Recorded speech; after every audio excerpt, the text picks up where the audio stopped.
Good morning, friends. I'm DAVINA KOTULSKI. I want to welcome you back to my YouTube channel, or welcome you for the first time if this is your first time here. This is a channel where we talk about spiritual awakening, we talk about how to create a life of abundance and freedom, and we talk about how to live your most authentic life. Today is the National Day of Prayer, and I'm going to teach you how to do what's called an affirmative prayer or a spiritual mind treatment, which I talk about and some other things in my book. It's Never Too Late to Be Yourself, Follow Your Inner Compass, and Take Back Your Life. So what is a affirmative prayer or a spiritual mind treatment? It begins with a moment of, it's a 6-step process. And I'm going to talk you through the 6 steps, but it's a 6-step process, which I will explain. But it begins with a moment of silence and taking some deep breaths to ground you and create sacred space. So we'll just do that now. Good. And breathe in. Good. And breathe out. Good. And a spiritual mind treatment can be spoken with your eyes open or closed.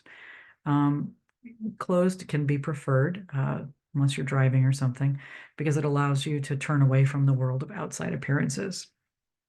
You can do a spiritual mind treatment out loud. You can speak it out loud, or you can say it in your mind. It can also be written. It's something that you can write down. I do all of them. I think that speaking it out loud is more powerful because it allows you to feel it in your body and to feel the vibration of the words as you say them out loud. So the first step is beginning with gratitude. So you start by anchoring into gratitude or creating a field of gratitude. For example, you say something like, I give thanks for this beautiful day. I give thanks for the sunshine, the trees, the breath in my lungs, the roof over my head, the food in my stomach, the clothes on my back. I'm thankful for my fingers, my toes, for the beating of my heart. I'm grateful for my friends, my family, my technology, whatever it is. So you're starting to, just by noticing what are the good things that are happening in your life and just creating a state of gratitude. The second step then is to recognize the field of love, the field of the divine, the field of the presence of God, of life, of energy, positive energy, whatever words you choose to use, but to acknowledge and recognize that field. I'm going to call it the field of love and right now, but that field of love, that unified field that surrounds us. So we acknowledge it, and we acknowledge that it is ineffable, and we begin to acknowledge the qualities of its presence. So basically, for an affirmative prayer to work, it is that you believe in the presence of a good, ordered universe working on your behalf.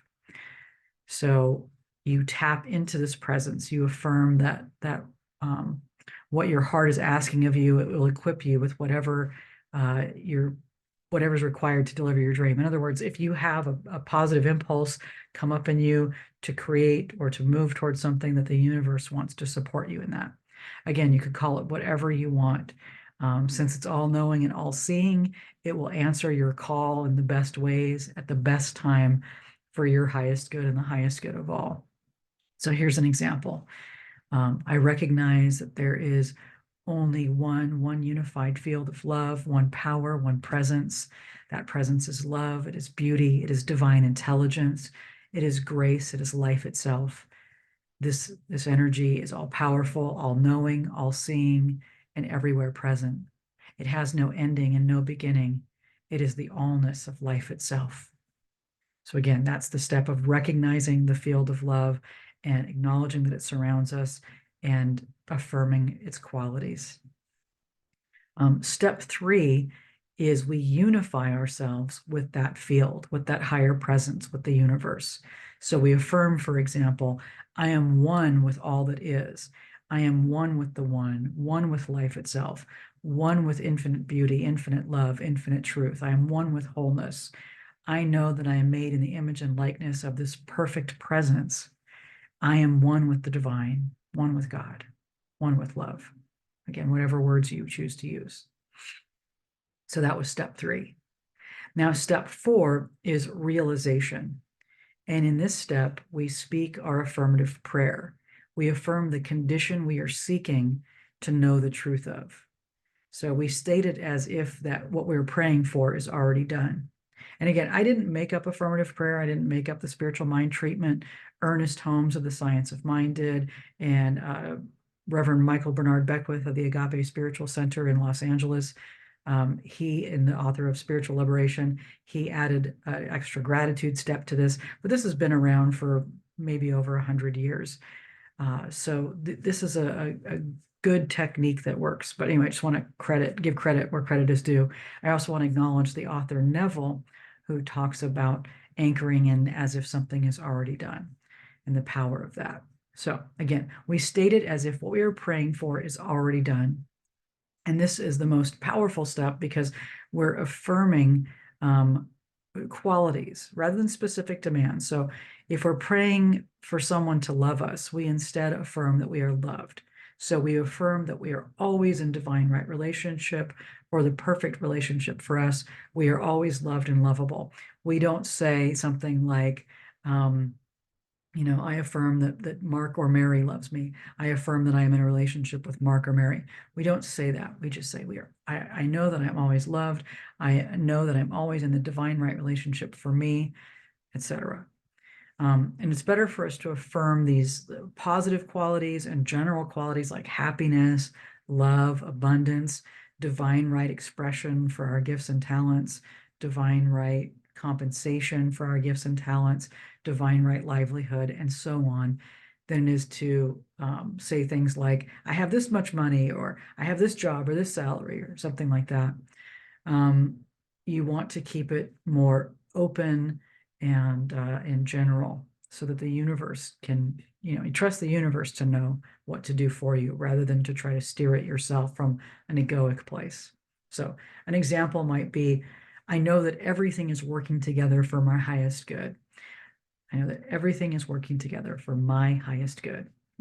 I claim divine right action in my life where my employment is concerned. I know the perfect opportunities come to me with ease and grace that utilize my gifts and talents for the greatest good. I know that all of my needs are met.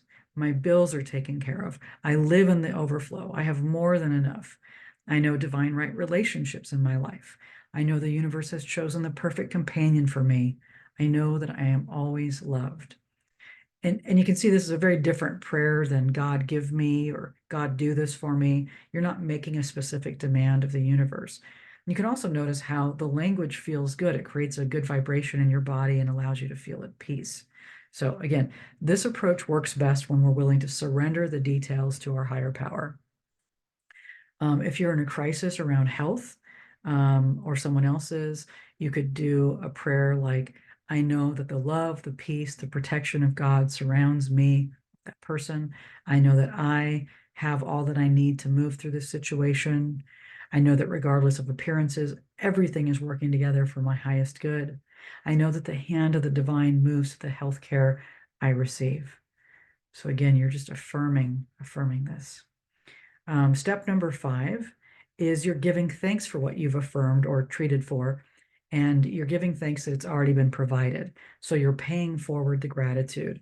So you're saying, for example, thank you, beloved universe, for bringing me the perfect job, clients, home, health, love into my life. Thank you for connecting me with wonderful friends. Thank you for restoring my health. Thank you for watching over my children and providing them with a fantastic education. You're just giving thanks in advance. They say you don't do the old begging and beseeching prayer, you do the affirming prayer, and you give thanks that it's already done.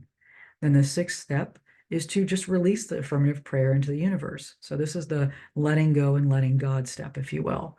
So an example is, I release this prayer into the universe, and so it is. Or I release my word into the loving care of God, and so it is. Or I release this prayer knowing it is already answered. Amen. So a spiritual mind treatment is like sowing seeds. You prepare your soil, you dig the hole, you put the seed in it, you cover it up, you water it, and then you leave it be. And you let it unfold, you let it grow, you let it break through. You don't dig it up to see if it's growing. You let it go and you let it grow. All right. So again, happy National Day of Prayer. I really encourage you to do spiritual mind treatments or affirmative prayers on anything that is providing a challenge for you in your life. Again, it's a means of aligning ourselves with the intelligence of the universe that dwells within our inner being, our inner self. And if you want to know more or read more, you can check out my book. It's Never Too Late to Be Yourself. Follow your inner compass and take back your power. All right. Take care. Have a wonderful day.